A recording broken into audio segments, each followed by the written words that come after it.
अभी मध्य प्रदेश में शिक्षक भर्ती परीक्षा और आरक्षक भर्ती परीक्षा में जो घोटाले हुए हैं उसके संबंध में हम लोग यहाँ पर ज्ञापन देने आए हैं पृथ्वीपुर में तहसीलदार महोदय को।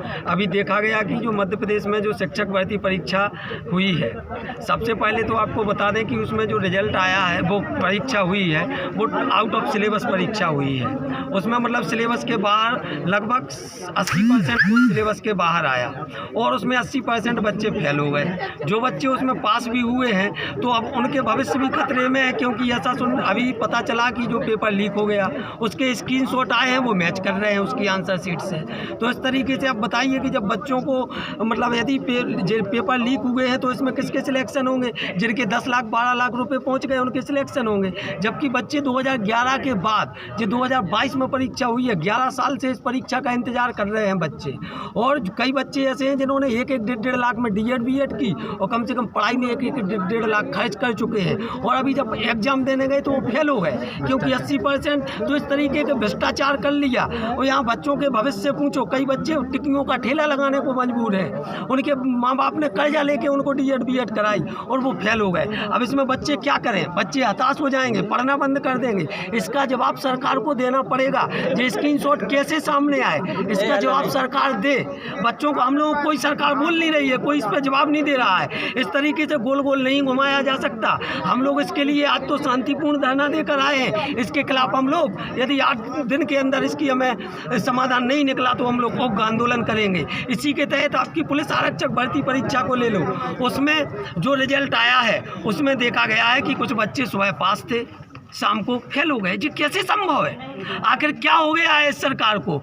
जी कैसे संभव हो सकता है कि कोई स्टूडेंट सुबह पास होता है और शाम को फेल हो जाता है? इसके प्रूफ हमारे पास है। कोई भी चाहे तो मैं उसको कहीं भी प्रूफ देने को तैयार हूँ। इसके अलावा जनरल कैटेगरी की 80 नंबर में जनरल कैटेगरी की लड़कियां फेल हैं, और जब कुछ बच्चे ऐसे हैं जो 60-60 नंबर में पास हो गए। तो इसका एक तो सबसे बड़ी यहाँ प्रॉब्लम ये है कि आपने नंबर शो क्यों नहीं किए? अभी तक जितनी भी परीक्षा हुई नंबर शो होते थे, इस परीक्षा में आपने नंबर शो क्यों नहीं किए? कुछ तो गोलमाल है और इस गोलमाल का जवाब सरकार को देना पड़ेगा।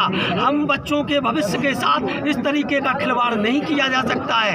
मैं इनका टीचर हूँ, यहाँ पर पढ़ाता हूँ सक्सेस एकेडमी नाम से, और मैं बच्चों के साथ हो रहे इस खिलवाड़ को किसी भी कीमत पर बर्दाश्त नहीं करूंगा। सरकार से मेरा विनम्र अनुरोध है कि इन बच्चों के भविष्य इनके को देखते हुए आप निष्पक्ष जांच कराएं। मुझे नहीं बोल रहे कि 100% घोटाला, हमें 99% आशा है, लेकिन आप बोल रहे हैं कि नहीं है घोटाला, तो निष्पक्ष जांच कराएं, हम लोगों को संतुष्ट करें। तब तो हम बच्चों से बोल पाएंगे कि नहीं आप में कमी है, बच्चे मेहनत करेंगे। लेकिन यदि ये घोटाला हो गया, हम बच्चों से क्या बोलेंगे कि बच्चों पढ़ो? कैसे बोल देंगे? किस मुँह से हम उनसे बोलेंगे कि पढ़ो? हम नहीं बोल पाएंगे। इसलिए सरकार को इसका जवाब देना पड़ेगा। इस तरीके के युवाओं के साथ अन्याय बर्दाश्त किसी भी कीमत पर नहीं किया जाएगा। इसलिए एक बार फिर मैं मामा जी से इस चीज़ को अपनी तरफ से कह रहा हूँ, आप इसके खिलाफ तुरंत एक्शन लें। और आप देखें कुछ लड़कियाँ इधर खड़ी हैं।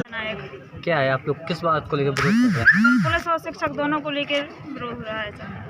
क्या हुआ आप लोगों के साथ? सर जनरल की किसी भी लड़की को नहीं लिया गया, और OBC में भी बहुत कम लड़कियों को लिया गया है। लड़कों के साथ भी सर गलत हुआ है, किसी को 32 पे लिया गया है, किसी को 73 पे नहीं लिया गया है। सर किसी की एज ही निकल गई है फॉर्म डालने के लिए, उसका क्या होगा बताओ आप? अपने बारे में बोलो, कितने नंबर? सर जनरल से सर हमारे 79 नंबर थे। 20 जनवरी को था फर्स्ट शिफ्ट में पेपर जी। सर हमारा भी क्वालिफाई नहीं हुआ है। और सर हमारी यहीं पृथ्वीपुर से कोचिंग से लड़कियां हैं, उनका पहले सुबह क्वालिफाई, शाम को नॉट क्वालिफाई प्रूफ है सर। ऐसा थोड़ी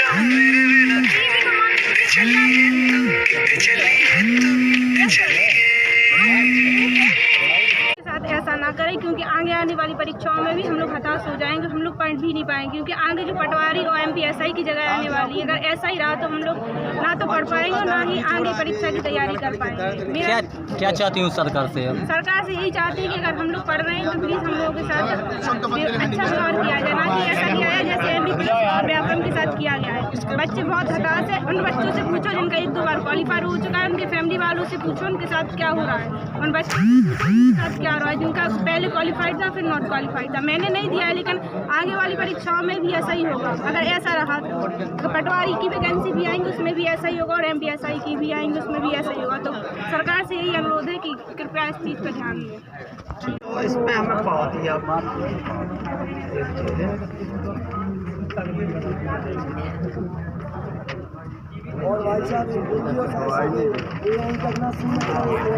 तब जाकर जनमे बना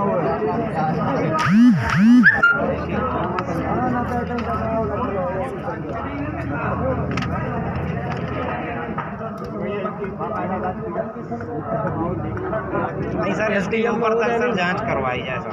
SDM चाहते सभी के साथ क्या नहीं तो मैम तहसीलदार सर है ना मैम। आपका ज्ञापन है बिल्कुल जाएगी। सर बच्चों के साथ बड़ा अन्याय हो रहा है सर, फर्जीवाड़ा है सर बहुत ज़्यादा। इसमें सर क्या है कि आप लोगों की कम से कम सहानुभूति तो होनी ही चाहिए। आप शासन के खिलाफ तो कुछ कर नहीं सकते, लेकिन कम से कम ज्ञापन दिया है, किस मांगों को ज्ञापन दिया है? प्रोफेशनल एग्जामिनेशन बोर्ड द्वारा जो भी परीक्षाएं आयोजित की जा रही है उसमें भ्रष्टाचार को लेके अभी विद्यार्थियों ने ज्ञापन दिया है। क्या मांग रखी थी उन्होंने? जो भी परीक्षाएं हुई हैं उसको निरस्त की जाए और उनकी जांच की जाए। क्या आश्वासन दिया गया सर आपके पास? जो भी उन्होंने ज्ञापन दिया है उसको विधिवत माध्यम से माननीय मुख्यमंत्री साहब को भेजा जाएगा। Thank you.